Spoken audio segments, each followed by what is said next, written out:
So అది ఏపీలోని జలాశయాల్లో అతిపెద్ద జలాశయాల్లో అది కూడా ఒకటి. కానీ ఆ జలాశయాన్ని పట్టించుకునే నాదుడే లేడు. అసలు జలాశయం ఏంటి, అసలు విషయం ఏంటో ఇప్పుడు చూద్దాం.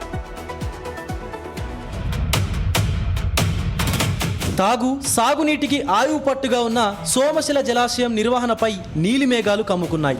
5 ఏళ్ల క్రితం పోటెత్తిన వరదలతో దెబ్బతిన్న ఆనకట్టు, ఆఫ్రాన్, రక్షణ గోడలు నేటికి రిపేర్ కాలేదు. 2020-21లో దాదాపు 6 లక్షల క్యూసెక్కుల వరద ప్రవాహం సోమశిలను తాకింది.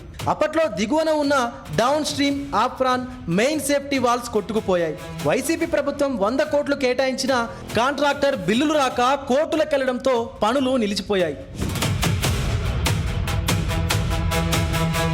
మరోవైపు భారీ వర్షాల సమయంలోనూ అధికారులు అందుబాటులో లేకపోవడంపై విమర్శలు వ్యక్తమవుతున్నాయి. నిధుల కొరత, ప్రభుత్వాల మార్పుల కారణంగా పనులు ముందుకు కదలడం లేదని స్థానికులు ఆవేదన వ్యక్తం చేస్తున్నారు.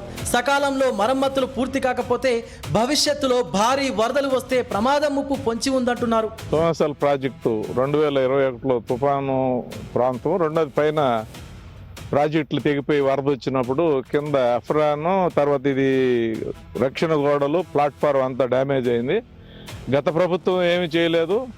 తర్వాత గవర్నమెంట్ మారినా కూడా ఈ ప్రభుత్వంలో కూడా దాని మీద ఎటువంటి చర్యలు తీసుకొని చేయడం లేదు. ఒకసారి కానీ భారీ వర్షాలు కానీ వస్తే సోమశిల జలాశయం మొత్తం కొట్టుకుపోయే పరిస్థితి ఉంది. చరిత్రలో ఒకప్పుడు సోమశిల జలాశయం అనేది ఉందని చెప్పి చెప్పుకోవడానికి, పిల్లలకి చెప్పడానికి ఒక భాగం మాత్రం కనబడుతుంది. ఆఫ్రాన్, రక్షణ గోడలు దెబ్బతిన్న మాట వాస్తవమేనని, నిధులు మంజూరైతే పనులు వేగంగా పూర్తి చేస్తామని అధికారులు చెబుతున్నారు.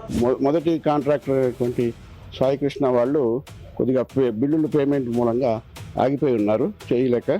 దానికి తగ్గట్టుగా మేము కూడాను ఆ యొక్క బడ్జెట్ని తెప్పించుకొని వాళ్ళ బిల్లులు క్లియర్ చేసేదానికి కూడాను పూర్తిగా మేము మా అధికారులకు, పై అధికారుల ద్వారా గవర్నమెంట్కి నివేదించి ఉన్నాము.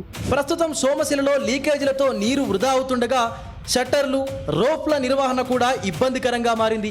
నిత్యం పర్యవేక్షించాల్సిన అధికారులు, సిబ్బంది కొరత స్పష్టంగా కనిపిస్తోంది. ఇకనైనా ప్రభుత్వం అధికారులు అలసత్వం వదిలి సోమశిల జలాశయం పనులు పూర్తి చేయాలని నెల్లూరు జిల్లా వాసులు కోరుకుంటున్నారు. వీడియో జర్నలిస్ట్ మనోజ్తో Surendra, big TV, Somasila dam నుంచి.